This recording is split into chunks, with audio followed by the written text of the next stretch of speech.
이 부분도 참고로 하시면 될 것 같고요. 동거주택 상속공제에 해당한 요건은 일단은 같이 살아야겠죠. 동거주택이잖아요. 직계비속에 한해요. 피상속인과 직계비속이 함께 10년 이상을 계속해서 집 하나에서 같이 살고 있었어야 되고요. 이때 미성년자인 기간은 제외를 하게 될 거예요. 그리고 피상속인과 상속인이 상속 개시일 전 1년 이상 계속해서 일단 한 세대, 1세대 1주택 요건을 충족을 해야 되고요. 상속 개시일 현재 무주택자로서 피상속인과 동거한 상속인이 상속받아야 돼요.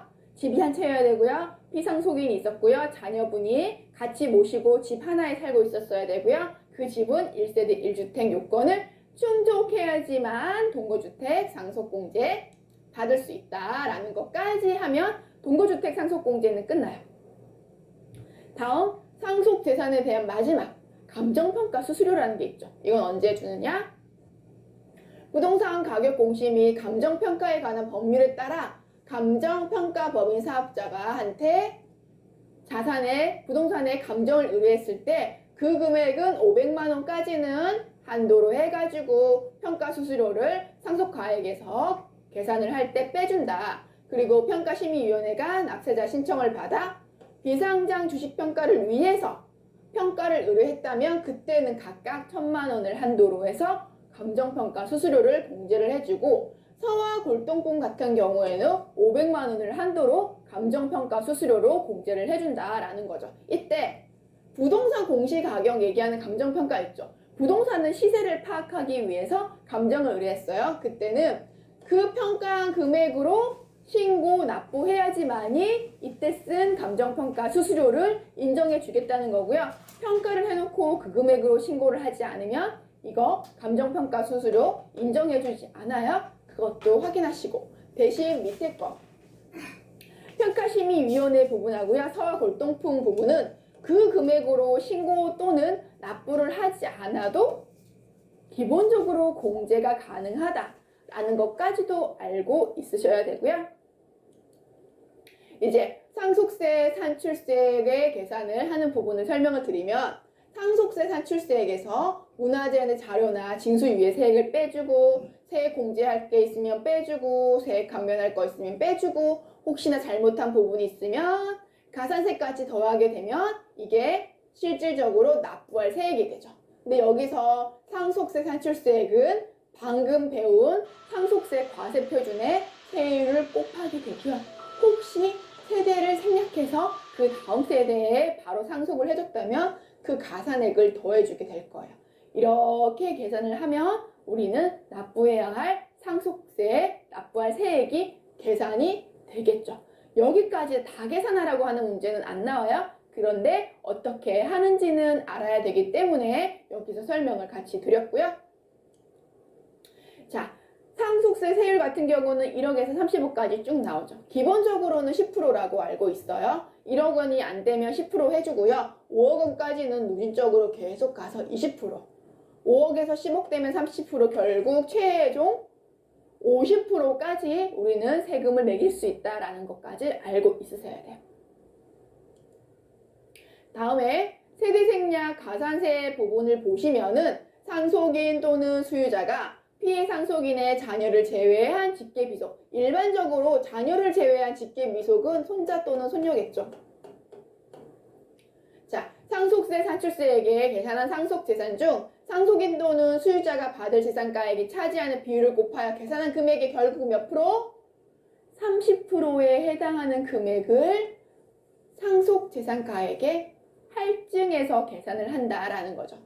미성년자가 받은 상속재산가액이 20억 원을 넘는다면 그때는 30%가 아니라 40%를 할증해서 계산을 해준다. 이때 민법상 대습상속일 경우에는 할증세율을 적용하지 않는다. 세대생략 가산액을 둔 이유가 있겠죠. 피상속인이 있고 자녀가 있고 또 자녀가 있어요. 돌아가시고 나면 여기서 상속세 한번 내시게 될 거고요. 이 부분이 또 돌아가시고 나면 여기서 이 자녀가 받을 때 상속세를 또 한번 내게 될 거예요. 그러면 우리가 언뜻 봐도 만약에 이분이 80세였고 이분이 50세였고 이분이 20세면 어때요? 상속세 한 번 내고 상속세 한 번 낼 바에는 다이렉트로 하면 한 번만 상속세를 내면 되겠다라는 생각을 하게 되겠죠. 그래서 할아버지에서 손자로 바로 쌓아도 되잖아요. 그쵸? 그때 이런 식으로 제재를 가하는 거예요. 국가 입장에서 봤을 때는 상속세 한 번, 상속세 한 번, 두 번 받을 거를 한 번에 쏘게 되면 상속세를 한 번밖에 못 받기 때문에 억울하죠? 그래서 이렇게 한 번에 할 때는 이렇게 계산은 금액 할 때 플러스 30%를 추가로 더 내놔라 하는 게 이 부분이에요.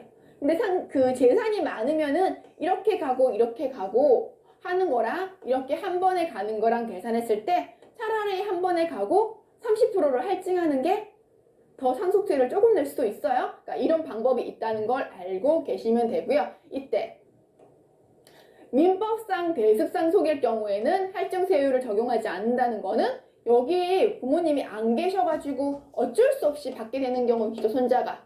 그때는 할증할 게 없어요. 내가 편법으로 상속세를 덜 내기 위한 게 아니라 어쩔 수 없이 받을 사람이 없어서 손자가 받은 경우에는 할증하지 않는다 라는 것까지도 참고하셔야 되고요. 문화재, 자료 등 증수유액도 유예 금액이 있으면 이것도 추가로 공제를 해줄 수 있다. 그 다음 세액공제는 증여세액공제 부분이 있어요.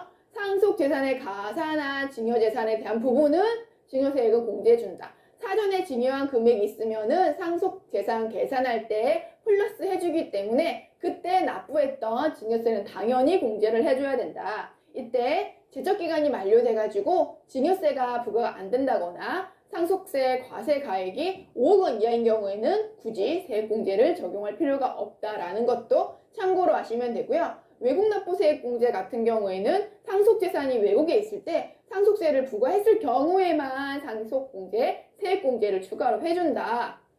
여기까지 알고 있으시면 되고요. 추가로 단기 재상속공제에 대한 게 있어요. 상속이 개시되고 나서 10년 안에 상속인 또는 수유자가 돌아가셨어요. 그러면 상속세를 또 내야 되죠.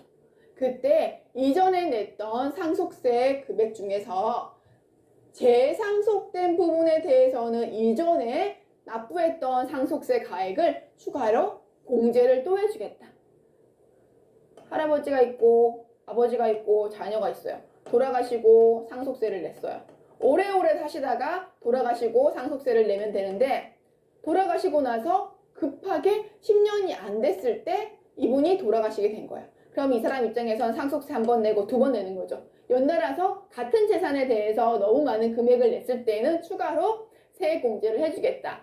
만약에 1년 이내인 경우에는 100%로 시작해서 1년이 경과할 때마다 10%씩 추가로 공제를 해주겠다. 10년 이내인 경우에는 10%를 적용한다라는 거죠.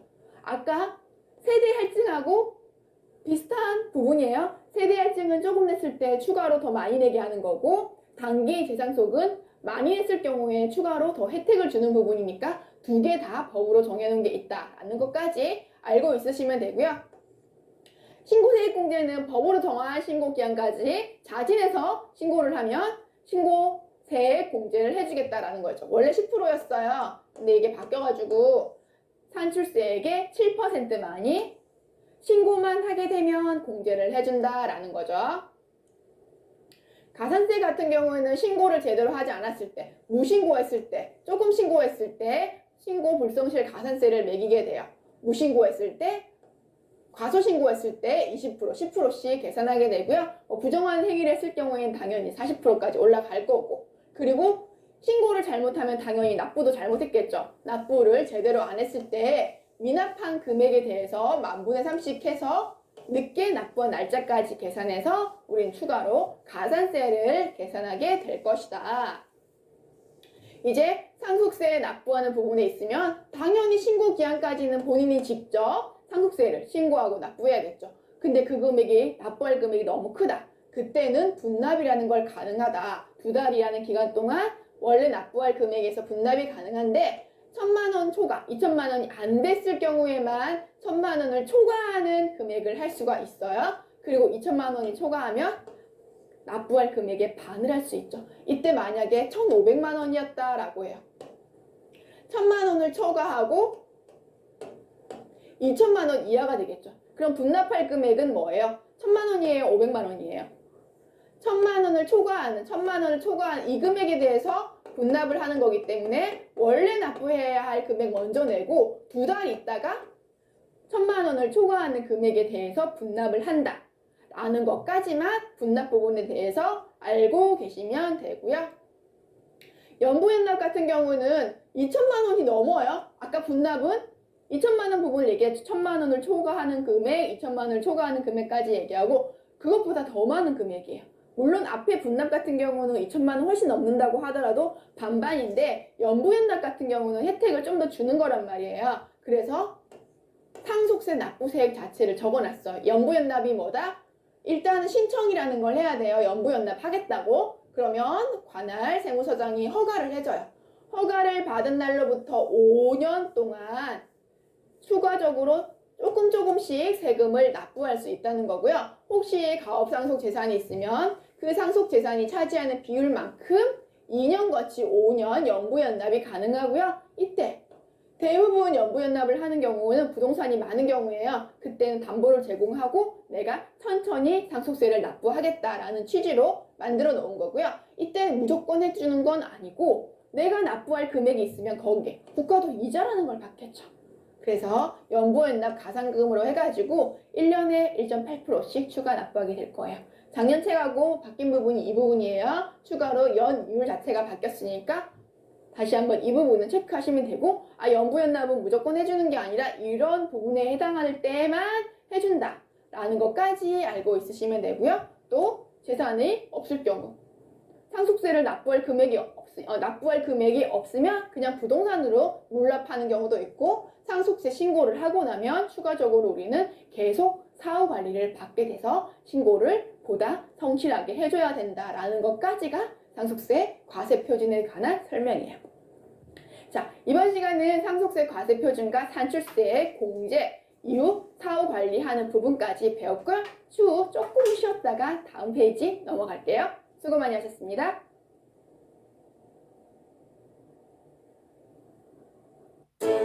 인터넷에 떠돌아다니는 수많은 뉴스 기사, 아직도 포털에서 일일이 검색하세요? 이제 뉴스통에서 터치 한 번으로 손쉽게 확인하세요. 최근 내가 구독한 기사를 분석해 오늘의 기사를 추천하는 개인 맞춤형 AI 뉴스.